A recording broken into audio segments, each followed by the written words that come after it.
আপনারা সবাই বিভিন্ন ধরনের ভেজ বিরিয়ানি নিশ্চয়ই খেয়েছেন। আজকে আমি আপনাদের সুস্বাদু মাশরুম ভেজ বিরিয়ানি করে দেখাবো। এই মাশরুম ভেজ বিরিয়ানি আপনারা বাড়িতে খুব সহজেই বানিয়ে নিতে পারবেন। তার জন্য 400 গ্রাম বাসমতি চাল ভালো করে ধুয়ে জলে ভিজিয়ে রেখে দেব। এবার এখানে আমি কিছু ভেজিটেবলস নিয়ে নিয়েছি, যেমন মাশরুম, গাজর, মটর এবং পনির নিয়েছি। পনির আমি এখানে 200 গ্রাম নিয়েছি। এবার মাশরুমগুলো যে আমরা নিয়েছিলাম সেই গোটা মাশরুম আমরা অর্ধেক ভাগে কেটে নেব। মাশরুমগুলো আমাদের কাটা হয়ে গেছে।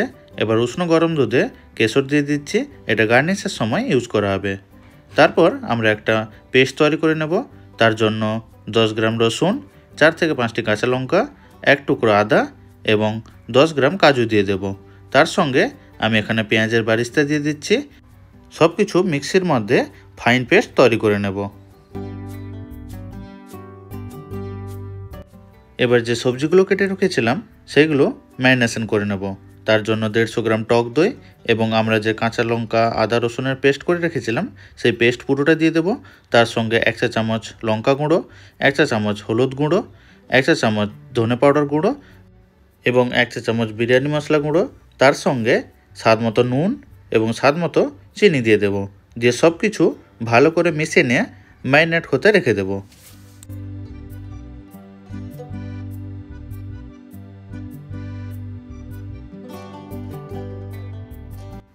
যতক্ষণ সবজিগুলো ম্যারিনেট হচ্ছে ততক্ষণ আমরা যে চাল ভিজিয়ে রেখেছিলাম সেই চাল সেদ্ধ করে নেব।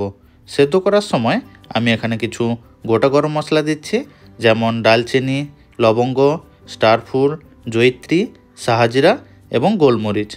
এই সবগুলো দিয়ে আমরা চাল 80% সেদ্ধ করে নেব। চাল সেদ্ধ করার সময় আপনারা পরিমাণ মতন লবণ দিয়ে দেবেন।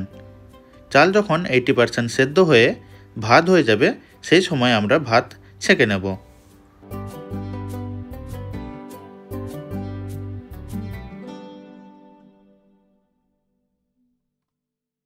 চাল পারফেক্টলি সেদ্ধ হয়ে গেছে। এরপর একটা কড়াইতে 1.5 চা চামচ ঘি দিয়ে দেব। ঘি গরম হয়ে গেলে আমরা যে সবজিগুলো ম্যারিনেট করে রেখেছিলাম সেই সবজিগুলো কষিয়ে নেব। সবজি কষানোর সময় আপনারা এর মধ্যে জল দেবেন না, যেহেতু সবজির ভিতর জল থাকে সেই জলের মধ্যে সবজি আপনাদের পারফেক্টলি সেদ্ধ হয়ে যাবে।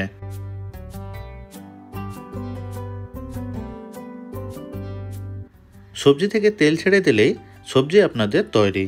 এবার বিরিয়ানির জন্য আমি একটা কড়াইতে প্রথমে সবজিগুলো দিয়ে দেব, তার উপর আমরা ভাত দিয়ে দেব। একটা লেয়ার ভাত দেওয়া হয়ে গেলে আমি এখানে ফ্লেভারের জন্য পুদিনা পাতা দেব এবং পেঁয়াজের বারিস্তা। তার সঙ্গে আপনাদের কাছে যদি আলু বুখারা থাকে তাহলে এর মধ্যে আলু বুখারাও দিয়ে দেবে। এবার বাকি সবজি যেটা আছে সেটা এর ওপর দিয়ে দেব, তারপর ভাত দিয়ে দেব।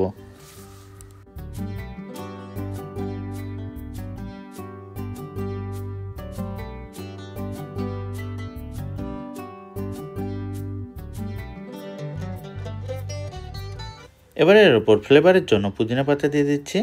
1 চা চামচ গোলাপ জল দিয়ে দেবো, 1 চা চামচ কেওড়া জল দিয়ে দেবো এবং আমরা যে কেশর দুধ করে রেখেছিলাম সেই কেশর দুধ এর মধ্যে দিয়ে দেব।